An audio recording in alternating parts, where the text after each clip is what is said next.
Studio 16 just dropped and there are a ton of brand new features inside of this version, but there is one in particular that is my personal favorite. Last week I had made a video asking for this specific feature, and they delivered, but they even made it better than I could have ever hoped for. If this is your first time here, I'm Andrew Barr with Producing in the Box, where I teach you how to make incredible sounding music without analog gear, and I think you're better off without it. So what is this feature? This is the dynamic section of the Pro EQ. So let me show you exactly how this works. So here I have a track that sounds like this.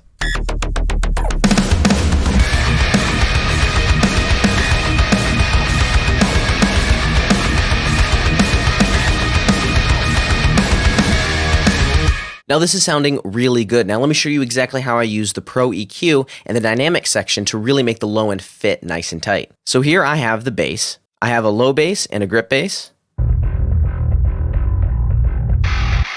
And then there's the grip bass. So then when you bring them together, you have a really nice thick sounding bass tone.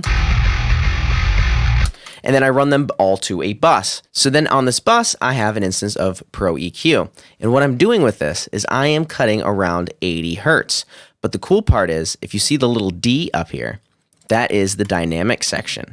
So what it'll do is it'll trigger that EQ to turn down that section just to attenuate that frequency, whichever frequency you select. You have your threshold here and you have your range of how much it will actually affect that frequency. But I'm using it in a really cool way. I am triggering this to the kick because the kick drum and the bass are kind of fighting around 80 hertz. The problem is if I cut 80 hertz in the bass and then I leave it that way, it kind of sounds a little bit thin when the kick isn't hitting. But when the kick does hit, it sounds really good. But if I just leave it up there, then when the kick hits and the bass is playing at the same time, it starts to fight in those lower end frequencies. What I can do is I can ask Pro EQ to listen to the kick drum, and then every time the kick drum hits, turn down that specific frequency. What I used to do is I used to just throw a compressor on and have it turn down everything on the bass. But now with Pro EQ 3, I can just throw this on and allow it to just cut that specific frequency to clean up the low end of my mix.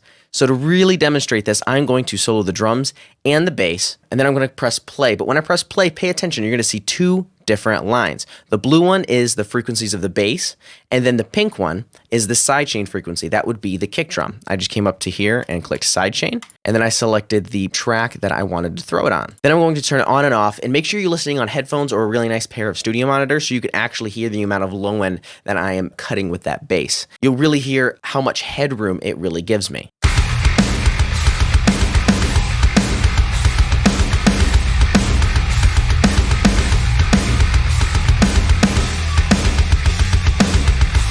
This preset works on just about anything. You could throw it on any sort of bass and kick scenario. So I decided to give it away for free. You can just scroll down right now and click the top link in the description, and you can have this specific preset for free. You literally just drag and drop this preset directly onto this plugin, and it instantly loads. So you can have that for free. It's the top link in the description of this video. Now, you don't have to use this feature just to trigger sounds from other sources. You can actually use it to trigger the sound from the original source itself. So for example, I have this little lead guitar part that is just drowned in reverb and delay and can start to get a little bit harsh.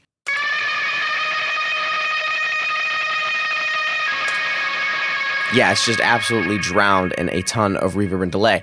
But I can take that Pro EQ and I can just attenuate that frequency. So it's around 2.8K, and then I'm asking it just to attenuate this frequency. So as that frequency starts to poke through, and that's what I found was harsh, it starts to turn it down, but it doesn't cut it out entirely, or else that would be a really awkward sounding guitar, because a lot of guitars like to sit in that frequency range and poke through the mix. But I want it to just turn it down just enough and control it, so that way it's not hurting my ears. So when I play this, you're gonna hear like a little bit of a whistle up at the top end, and when I turn on the dynamic mode, that will start to cut that and really get control over that. Now I'll turn it on. Notice how it just cleaned it right up. I'll turn it back off.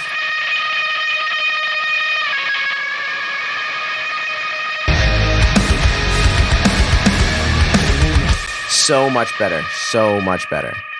This is such a great feature to have, but if you want to know something that I wish I knew way back when I first started, then you're going to want to click this video right here. In that video, I show you the one thing that I wish I knew when I first started producing music. This one tactic that I learned changed the way I mix for forever. So if you want to watch that video, just click right here, and I'll see you over there. Now, as always, go create.